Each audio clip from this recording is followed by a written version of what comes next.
Welcome back to Backward Point Podcast. My name is Nazar Sayed, and with me, as always, is my brother and my co-host Bashar Sayed. Today is a monumentous day for South Africa. They have managed to take down Afghanistan for a tribute Babar Azam number of 56, chased it in 9 wickets, and South Africa, Bashar, has become the first team to go into this 2024 T20 final. Not only that, first time ever being in the top 2 of an ICC World Cup, barring the 1998 Knockout Cup, which was basically like a Champions Trophy version, the first version of the Champions Trophy. Apart from that, which we don't really tell in the lexicon of the modern history of cricket, recent times, first time they made it to the finals. Thoughts, feelings, let's let it go. I want to correct you. This is not a review of the semifinal. Is This is a review of the semi-semifinal. Okay. Because both teams combined batted just over 20 overs. Yes. So I was shocked at what I was seeing. I thought Afghanistan won the toss. They're going to bat first. And if they score something like 120, 130, this could be a competitive total. Yeah. These pitches in the Caribbean have been tricky. They've been slow. The ball has been giving variable bounce. And I felt like if Afghanistan got to a respectable total, we could have seen a tight match. I mean, even with 56 on the board, they sort of made it a bit tight had they gone for that second review. But one of the main issues I think happened that today was Afghanistan's over-reliance on Ibrahim Zadran and Gurbaz throughout the whole tournament. I think both of them are number 1 and number 3 in the most runs column of this World Cup. Yes. And they've sort of been like the Babar Rizwan of Afghanistan.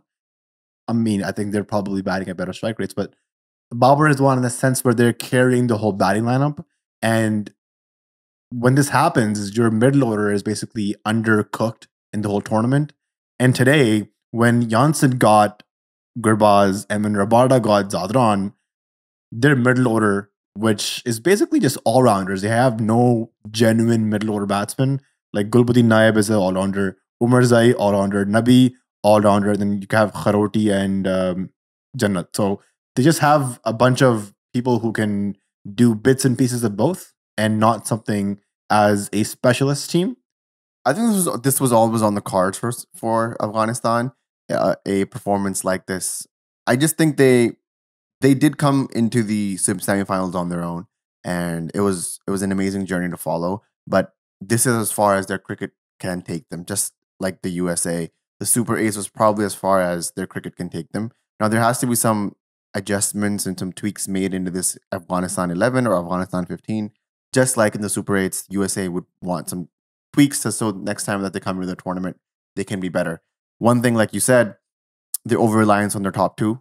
It's almost like a Pakistan-esque problem. We've seen this before. It's not really the way that modern T20 is being played. You can look at India. Their reliance is not in their top 2.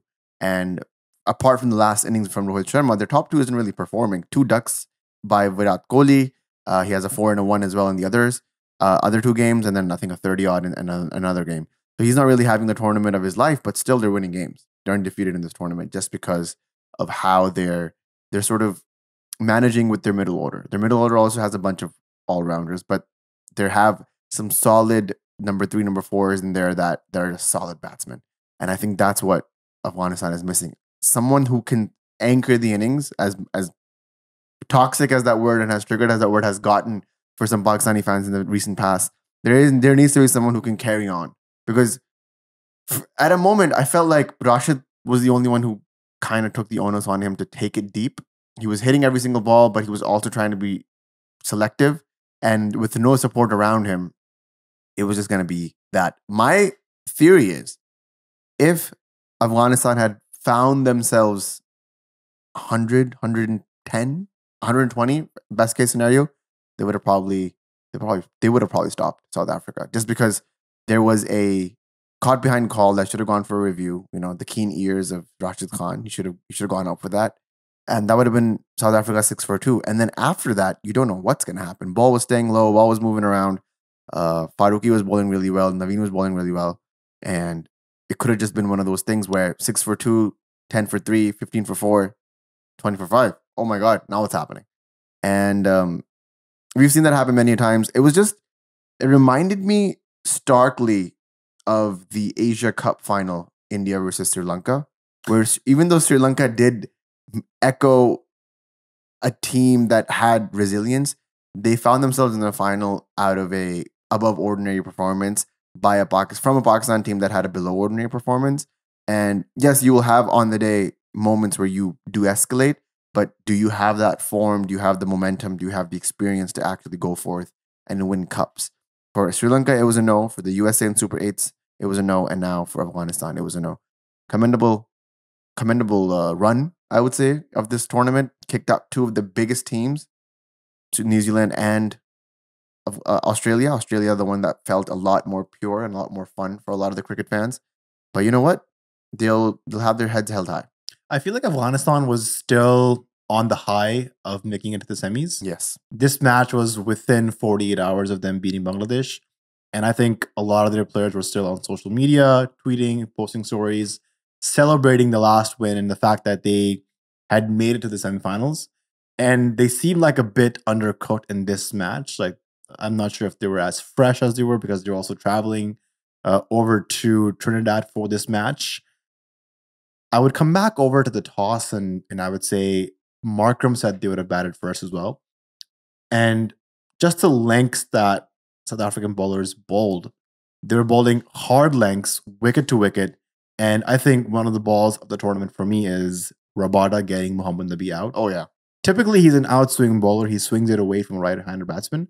But this ball was sort of like the wobble seam nip backer, pitched off stump, nip back, and literally had the stumps cartwheeling. Nabi was standing there for a good few seconds, just trying to see how did that ball go through the gap between bat and pad. He couldn't believe it. Two of the sweetest noises in cricket is when the willow, the ball, the leather of the ball hits the middle of the willow and you hear it go out of the park. That's a really sweet sound. And then the second is when the leather of the ball hits the top of the willow of the stump. And then you see the thing cartwheel, especially in these modern times where the stumps have those lights on them. Oh my God, it looks so nice when they're cartwheeling. It's like one of those moments where I'm not a fast bowler, but I imagine the euphoria that you get. I can only imagine. It's one of the greatest feelings in the whole world. Have you ever made a wicket cartwheel in your life? I have. I had one bowled one time where I had two stumps like just fall down. Yeah, very Shoaib Akhtar 1999 Chennai test. Yes, 100%. And I can tell you, man, it's like, because that's a bowler's wicket in the sense where you had no assistance from the umpire or the fielders. You're coming in, you're outfoxing the batsman. It's your best delivery, a little bit of movement.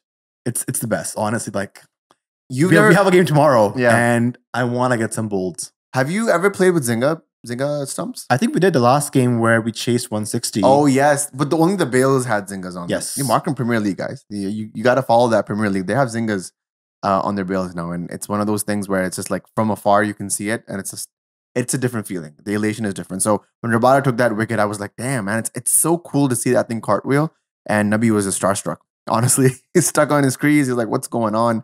Ball was staying low though. And there were moments, they were calling it plates on the pitch, where if you just hit a right plate, it will stay low. And I think in the second innings, the Afghan bowlers did find moments where they were just targeting that one plate, which was staying low.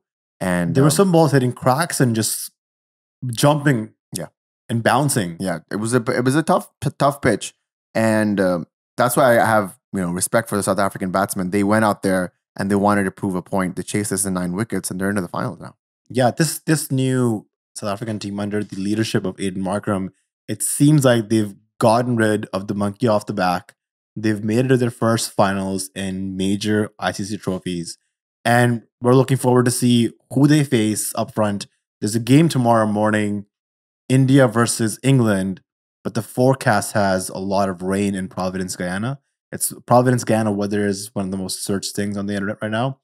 And I heard that if the game is washed out, which it likely will be, firstly, there's no reserve day. And secondly, India will go through to the finals because they have more points in the group stages. This is the South Africa in the World Cup knockout since 1992. In 92, they lost to England in the semifinals in Sydney. In 96, they lost to West Indies in the quarterfinal in Karachi. In 99, they lost in the knockout and then the semifinals against Australia. They didn't lose, they got tied, but they got knocked out. In 2007, they lost to Australia in the semifinals in St. Lucia. 2011, lost to New Zealand in quarterfinals in Mirpur. 2015, won against Sri Lanka in quarterfinal in Sydney, but then lost to New Zealand in the semifinal in Auckland. And then 2023, they lost to Australia in the semifinals in Kolkata. That's the ODI World Cups. And for the T20 World Cups, lost to Pakistan in the semifinal in Nottingham.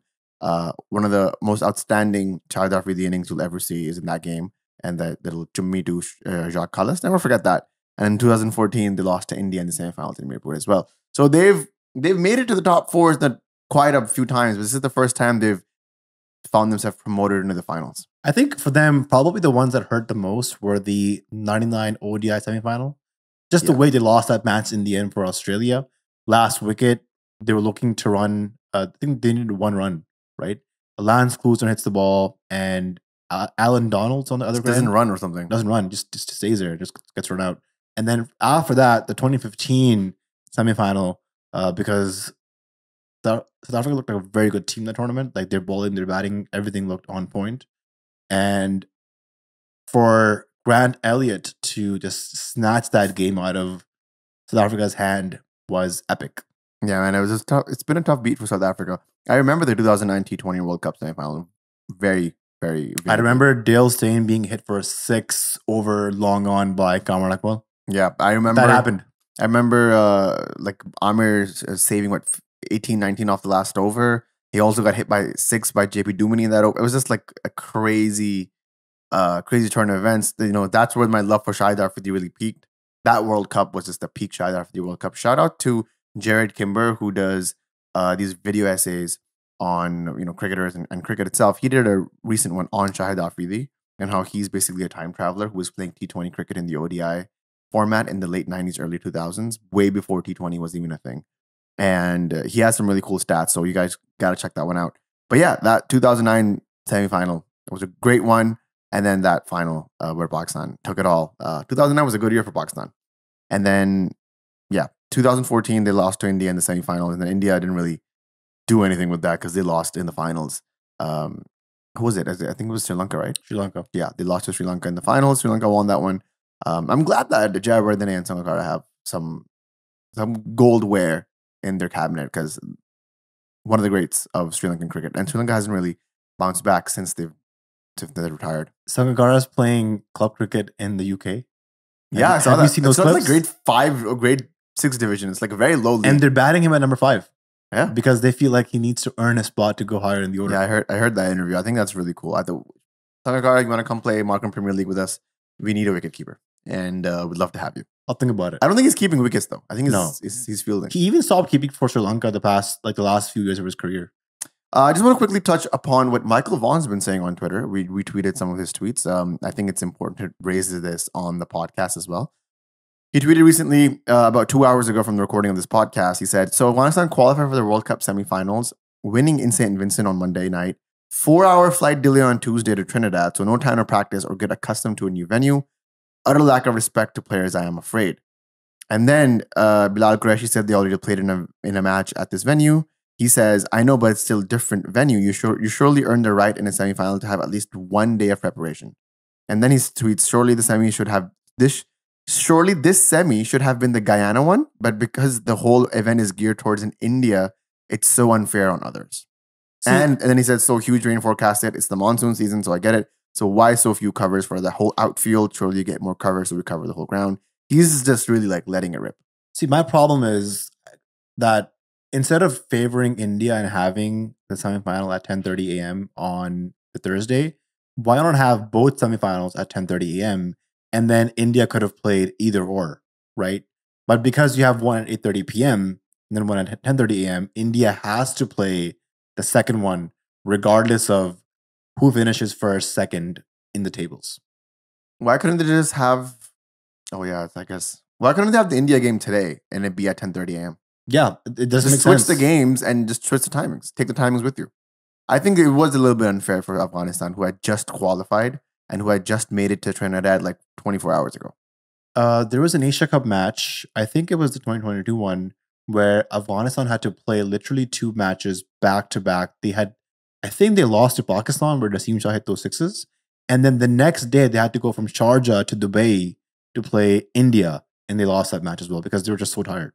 So it's a bit unfair to those players to not have rest, not get familiar with the conditions right before such a massive game. Yeah, I totally agree. I think Michael Vaughan has stirred up some pots on the social medias, and so have we. Your take on India's preceded semifinal spot has garnered a lot of attention on social media. Do you have any thoughts and feelings? No, I think what I said was accurate. A lot of people are saying that Pakistan also was given information that they'll be playing their semifinal in Kolkata in the last ODI World Cup. That wasn't right as well. And I think that was also more of a security thing. That's why a lot of Pakistan's matches were in Hyderabad as well. So regardless of who got to the information, I think at both occasions it was wrong. And another thing is that a lot of people judge us by just the clips they see online. That's like judging a movie off of The trailer. the teaser, not even the trailer, the teaser. So it makes no sense because we have to listen to the whole podcast to understand what we actually talked about. So that's what my opinion is on that, and I'm standing by it. Cool. What do you think is next for Afghanistan here? They've had a really good campaign. What should they learn from this, and what should they exclude? Just the self-belief, the fact that they can now believe that they can beat teams like Pakistan, Australia, New Zealand.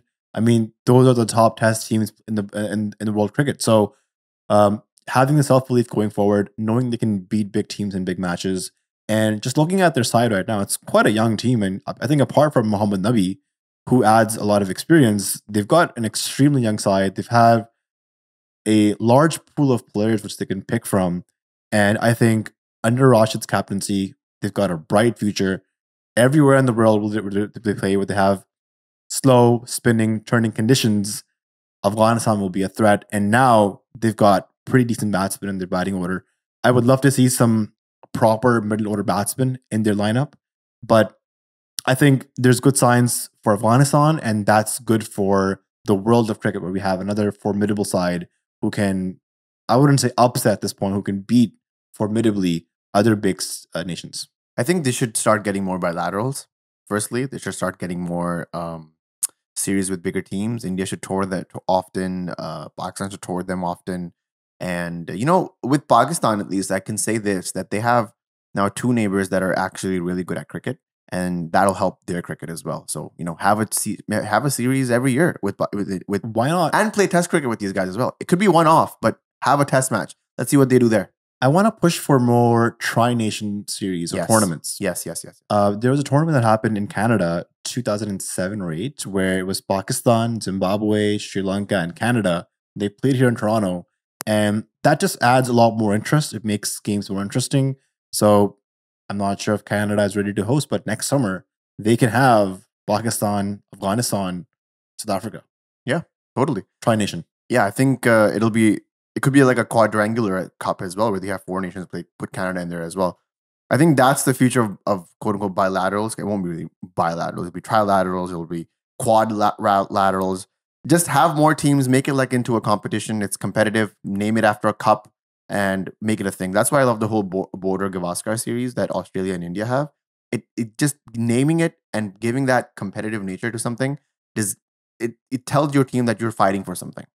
And there's a cup at the end that you can share. It can be given to one side or the other, just like the Ashes. I think that's a great model. I would like teams like Afghanistan and USA and Canada and Scotland and Ireland. I want these teams more involved in this circuit of cricket, not only every 2 years in a T20 World Cup. I think Pakistan is scheduled to play New Zealand and South Africa just before the Champions Trophy next year. So that'll be interesting to see. Yeah, 100%. I remember there was another T20 series, I think Bangladesh, New Zealand, and Pakistan right before the T20 World Cup as well. Last year, yes. That I think Pakistan won that cup or series. So it's fun when that happens. It's just there's a final, there's qualification, there's NRR. It's just fun to keep that lingo involved as well. One of Virat Kohli's best innings was in a tri-series match against Sri Lanka in 2012, where it was India, Sri Lanka, Australia. And like you mentioned, there was the NRR situation where India had to chase the score in around about 30, 35 overs. Virat and Gambhir played a sensational knock. That's probably top 5 knocks of Virat Kohli in his career. Yeah, and this gives you more. Just helps the fans root for you more, and gives the game a lot more stakes. I've been watching a lot of mid 2000s cricket. Just when India toured Pakistan and all that stuff, and that cricket has its charm for sure. But it's kind of it's different now. Maybe an India Pakistan series will always have charm. That bilateral will always have charm. Ashes will always have that spark that people want to tune into and see what's going on. But in order to keep these nations alive and these nations thriving, the smaller ones that may not get a big cut of the pie from the ICC revenue, and just have the big ones toward you. That's it. Yeah. I'm watching the Test season 3 right now. I just finished episode number 2. And I feel like maybe if the ICC has a Netflix series that's about cricket, that could help, because I know a lot of my friends got into F1 because of the whole Drive to Survive series that was on Netflix. Yeah. I am yet to see that. It's on my watch list. But if you want to have more interest in cricket, maybe have like a T20 World Cup series where they follow teams in the dressing room, players, something like what the Mumbai Indians did for the IPL one year. But do you think the unprecedented access that the Test has with the Australian team, do you think that Pakistan will give that access to any media? No. I think Pakistan could have its own series, to be honest. 100%. The amount of drama in Pakistan cricket would get lots of viewership. I love the idea. I just don't think the solution to Pakistan cricket is putting it into reality TV. Man, at one point, the 2021 and parts of the 2022 T20 World Cup and the Asia Cup, the Pakistan media, PCB media team was releasing videos post-match of the dressing room. Mhm. Babar's speeches, the Pakistani team's reaction to them beating India in the Asia Cup. And I feel like as a fan, I felt a lot more closer, Connected. attached to the team, Yeah. when I could see those inside clips and what happens behind the scenes. Yeah, 100%. I would love something like that. Any last words on Afghanistan as they part from this World Cup?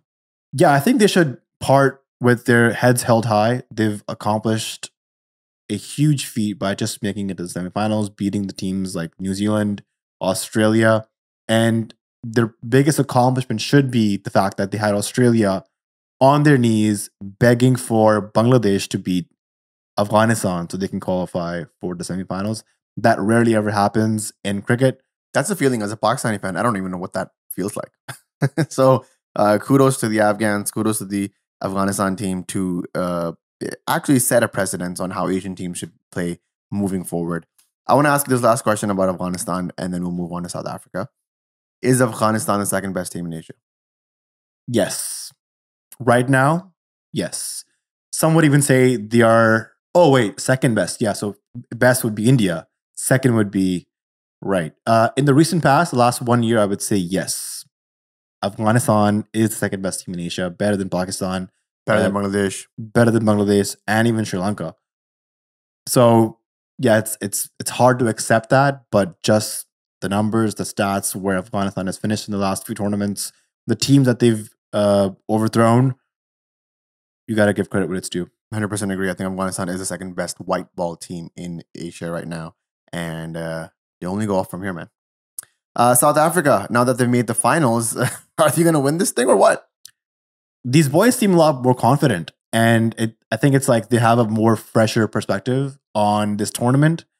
The fact that they steamrolled through Afghanistan, I think whoever comes in the finals, whether it be India or England, chances are it might be India if there's no game. We'll see another tight game. I feel like if there is a game between India and England, that England might have the upper hand, just the way that Butler and Salt are in form, and just the fact that the last T20 World Cup, India had no response to when Butler and Alex Hales sort of went after them. And I think you can guarantee whatever happens in this match, if it happens, Butler and Salt will be after India's bowling attack. The one difference on each side, though, is India now has Bumrah, who was injured the last T20 World Cup, and England has Jofra Archer. So those are two important additions to each side. Vigan Gupta just tweeted 48 minutes ago. He said, "Not a cloud in the Guyana sky tonight. The worst seems to be over. the India-England semifinals won't have any rain interruption, it seems. They do have 4 hours of added time. Yeah. So they will try their best to sneak in a game. And it has to be a minimum 10-over game. It can't be a 5-over game. It has to be minimum 10 overs for a match to be called complete. So basically, for England's sake, they have to play at least 10 overs aside, or India will just qualify. Same, you might see another semi-final. Let's put it in a position where, let's say, hypotheticals, India wins, or it rains out, India promotes itself to the final. India will be unbeaten. South Africa will be unbeaten. It's basically, it'll be the final of the chokers. From this point on, a team that has been unbeaten this entire tournament, how will they lose? We got to wait and find out. I think every team needs to have a bad game.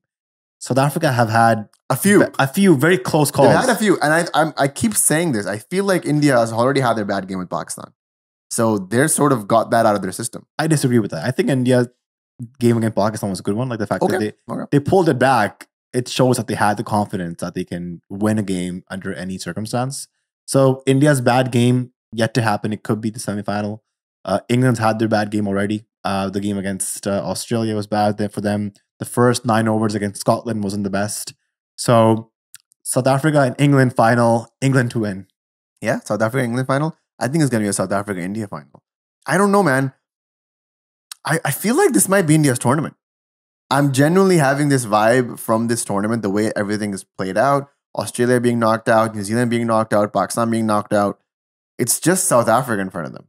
And South Africa, they're great. Don't get me wrong. Rabada, the way he was bowling today, Janssen, we haven't even mentioned Janssen. He was great. I think he was the man of the match of the semifinal. These are class acts, right? And if they get a pitch anything remotely similar to the one that we just got tonight, they'll be lethal, especially if they bowl first. My whole MO is that even though all of this has been played out and South Africa is an extremely strong side, the way that the quote-unquote Qudrat ka Nizam and quote-unquote destiny is going for India, I think it's gonna... This is the time where Virat Kohli perfects the trifecta. He gets the Champions Trophy, he gets the ODI World Cup, and then he'll finally get the T20 World Cup as well. And Virat Kohli will complete cricket. If not now, when? Not him, then who? So here's the question, right? Who was I talking to about this? Hey, I was talking to you about this. No, I was talking to Sunny Amu about this. He said, okay, Virat is having a really shit tournament. And let's say if India wins this, do you think Virat will feel...